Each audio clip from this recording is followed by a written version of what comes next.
So tonight let me tell you who you are. You're told in Scripture, this is the 19th chapter, the 26th verse of Matthew. With God, all things are possible. Then we are told in the earliest gospel, the book of Mark, the 9th chapter, the 23rd verse. All things are possible to him who believes. Divine imagining has no restrictions placed upon it. Human imagining has one restriction placed upon it, to believe. All things are possible to him who believes. So they equate man, he's speaking of you, with God. But on this level, it is believing. Can you believe it? There is no other limitation other than man's capacity to believe what he has imagined. All things are possible to him who believes. So the only restriction placed upon man is his ability to believe what his reason, what his senses deny. That's all. No other restriction. Now I'll turn to the 115th Psalm.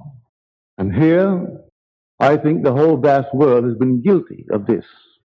The psalmist claims, our God is in the heavens. Their idols are made.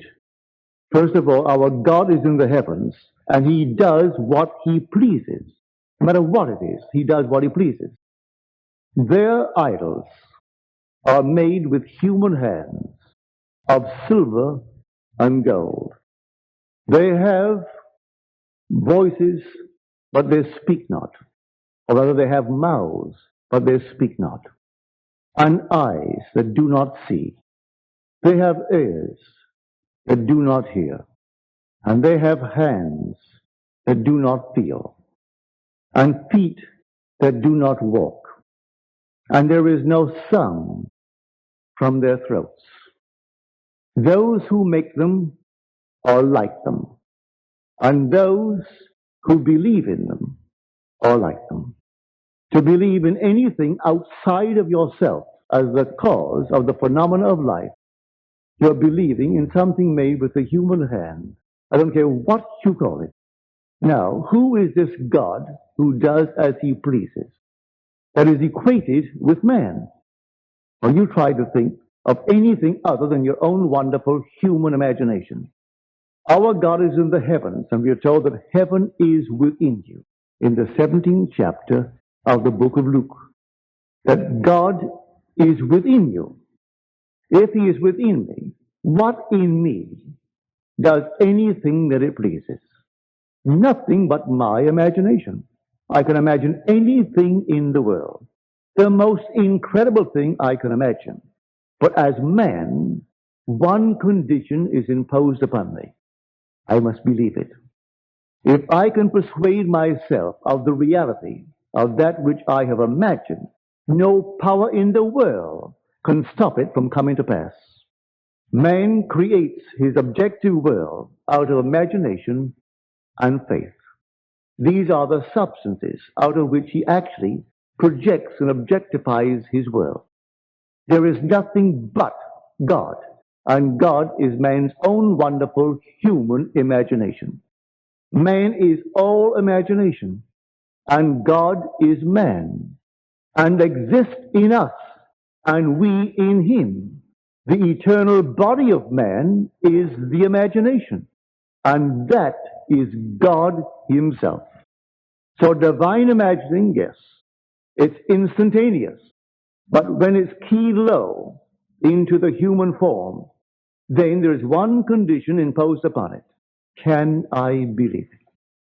So I now come to the point of faith. What is faith? Faith is the subjective appropriation of the objective hope. So I have a hope. I would like to be this, that, or the other in this world. Or I would like someone, a friend of mine, to be this, that, or the other.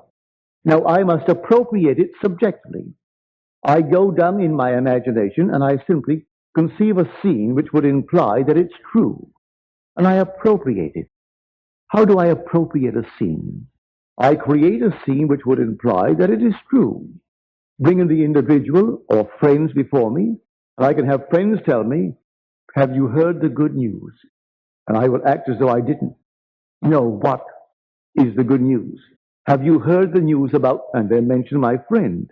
And I listen eagerly to what they're telling me about my friend. I'm appropriating subjectively my objective hope. All I have to do then is to persist in that state. As Shakespeare said in his Antony and Cleopatra, it hath been taught us from the primal state that that which is was wished until it were. But he used the pronoun he. But you can use it of anything in this world. But he said that he which, wishing the being to come into being. But you can wish it for a home, a place, or anything in the world. You need not confine it to a friend. That he which is was wished until he were. You can make it or there or anything else in the world. It's simply from the very beginning. The primal wish was simply to so give myself to a state that I lost myself in the state and I remain in that state until the state became objectified within my world. This is what the Bible is teaching everyone in this world.